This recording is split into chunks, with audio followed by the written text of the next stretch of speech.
Hello friends, कैसे हैं आप लोग। मैं प्रवीण कुमार और आप सभी को प्यार भरा नमस्कार।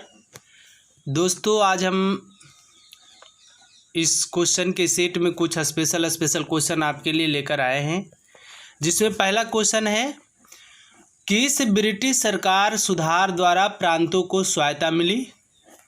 ऑप्शन है भारत सरकार अधिनियम 1935, भारत सरकार अधिनियम 1909, भारत सरकार अधिनियम 1919 और भारत सरकार 1858 में रानी की उद्घोषणा।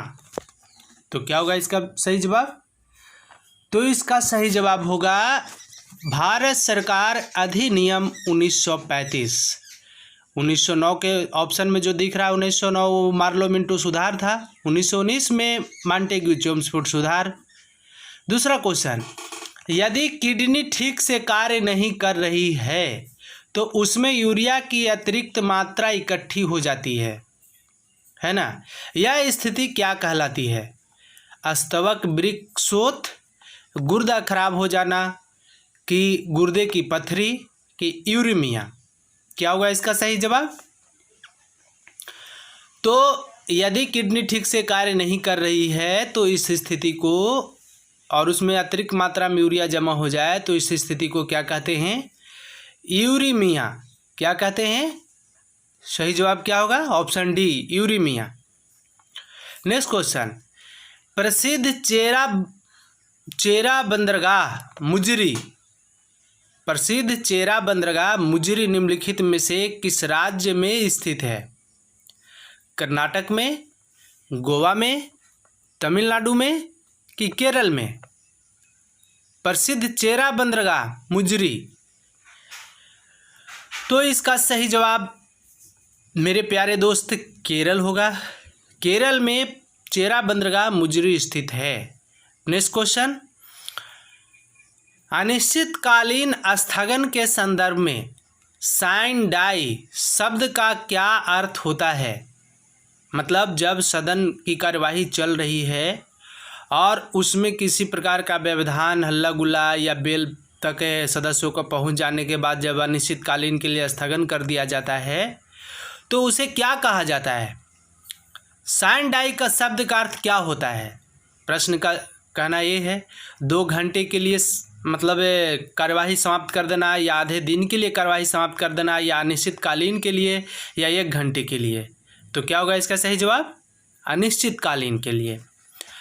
नेक्स्ट क्वेश्चन, निम्नलिखित में से किस एक का संबंध महिला बैडमिंटन खेल से है। महिला बैडमिंटन खेल से है।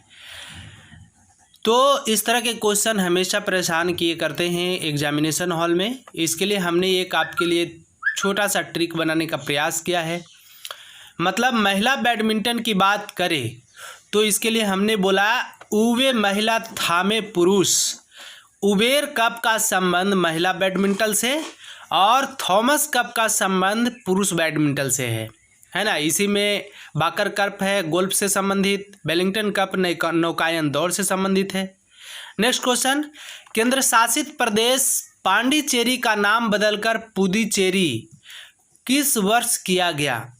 2006 में, कि 2002 में, कि 2008 में, कि 2000 में। क्या होगा इसका सही जवाब। तो मेरे प्यारे दोस्त, पांडिचेरी का नाम पुदुचेरी, मतलब पुदुचेरी से पहले इसका नाम पांडिचेरी हुआ करता था। इसका नाम बदल करके 2006 में पुदुचेरी कर दिया गया। नेक्स्ट क्वेश्चन, क्रॉच स्टार्ट किस प्रतिस्पर्धा से संबंधित शब्द है। क्रॉच स्टार्ट, ऑप्शन है स्प्रिंट, बी में ऑप्शन है बैडमिंटन, सी में है चेस और डी में है टेबल टेनिस। क्या होगा इसका सही जवाब, क्रॉच स्टार्ट। ये सारे क्वेश्चन पूछे हुए मेरे प्यारे दोस्त, ये किसी न किसी एग्जाम में आपके आए हुए हैं। तो क्रॉच स्टार्ट शब्द का संबंध स्प्रिंट प्रतिस्पर्धा से है ना। 2 और पहले हमने चर्चा किया है, हाफ नेल्सन का कुश्ती से और बैडमिंटन से क्या चर्चा किए थे, चेस से चेकमेट का संबंध। नेक्स्ट क्वेश्चन कहता है कि सरकारी आय का राष्ट्रीय योजना से अधिक अतिरिक्त व्यय कहलाता है। क्या कहलाता है? मुद्रास्फीति की मुद्रास्फीति अंतराल, मुद्रास्फीति स्पाइरल, इनमें से कोई नहीं। क्या होगा इसका सही जवाब? तो सरकारी योजना से अधिक यदि व्यय हो जाए तो इस स्थिति को मुद्रास्फीति अंतराल कहा जाता है। क्या कहा जाता है? मुद्रास्फीति अंतराल। नेक्स्ट क्वेश्चन, दक्षिण अमेरिका का कौन सा देश चारों ओर से धरती से घिरा हुआ है? मतलब इसे इस तरह से कहें कि दक्षिण अमेरिका का कौन सा देश लैंड लॉक है, मतलब उसके चारों तरफ धरती ही धरती है, मतलब कोई ना तो समुद्र है ना नदी है, मतलब बीच कोई आसपास में उसके चारों तरफ कुछ भी नहीं हो, तो चारों ओर से लैंड लॉक इसे कहते हैं। तो दक्षिण अमेरिका का कौन सा देश? तो इसके लिए हमने आपको एक छोटा सा नक्शा प्रस्तुत किया है, जो देखिए ये है मेरा प्यारा भारत, और प्यारे भारत से लेकर के यहाँ जो है पराग्वे जो है दक्षिण अमेरिका का देश जो पूरी तरह से लैंडलॉक है इसे। नेक्स्ट क्वेश्चन, भारत में कितनी भाषाओं को सांस्कृतिक भाषाओं का दर्जा प्राप्त है? तो भारत में कितनी भाषाओं को सांस्कृतिक भाषाओं का दर्जा प्राप्त है? तो इसका सही जवाब क्या होगा? तो इसका सही जवाब होगा 6। कौन कौन? तो भारत में 6 भाषाओं अर्थात तमिल, तेलुगु, संस्कृत, कन्नड़, मलयालम और उड़िया को शास्त्रीय भाषा का दर्जा दिया गया है। हाल ही में महाराष्ट्र की विधानपालिका के द्वारा दोनों सदनों ने सर्वसम्मति से प्रस्ताव पारित किया और मराठी को भी शास्त्रीय भाषा का दर्जा देने के लिए अनुरोध किया गया है केंद्र से, लेकिन अभी तक उसे नहीं मिला है। चलिए इस प्रकार से अगला क्वेश्चन है, शहद के उत्पादन से कौन सी क्रांति संबंधित है? पीली क्रांति, स्वर्ण क्रांति, भूरी क्रांति और श्वेत क्रांति। तो शहद के उत्पादन से स्वर्ण क्रांति संबंधित है।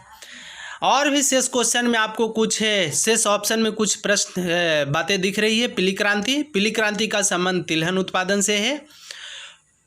भूरी क्रांति का संबंध उर्वरक उत्पादन से है। और श्वेत क्रांति का संबंध दुग्ध उत्पादन से है। तो इस प्रकार से चारों ऑप्शन की बातें यहाँ पर हुई। इसी प्रकार से नेक्स्ट क्वेश्चन की ओर चलते हैं, और हमारा नेक्स्ट क्वेश्चन क्या कहता है? औरंगजेब के बाद मुगल साम्राज्य का अगला उत्तराधिकारी कौन था? अकबर द्वितीय, जहांदार शाह, बहादुर शाह प्रथम कि फर्रुखसियर? मतलब औरंगजेब से पहले जितने भी शासक थे भारत को समृद्ध बनाने में अपनी ताकत लगाया करते थे, लेकिन जैसे ही औरंगजेब मतलब उत्तर पूर्व जिसको कहते हैं, औरंगजेब के बाद के जितने भी शासक हुए इस तरह के कोई कार्य नहीं किए। तो औरंगजेब के बाद साम्राज्य का अगला उत्तराधिकारी कौन था? तो बहादुर शाह प्रथम। जहांदार शाह को लंपट मूर्ख और फर्रुखसियर को घृणित कायर कहा जाता है। भारत के किस पड़ोसी देश में एक भी बंदरगाह नहीं है?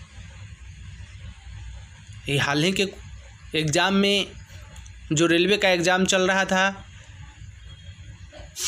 जो एग्ज़ाम का मेला लगा हुआ था, उसी में पूछा गया क्वेश्चन है कि भारत के किस पड़ोसी देश में एक भी बंदरगाह नहीं है? तो आप बताइए इसका सही जवाब क्या होगा?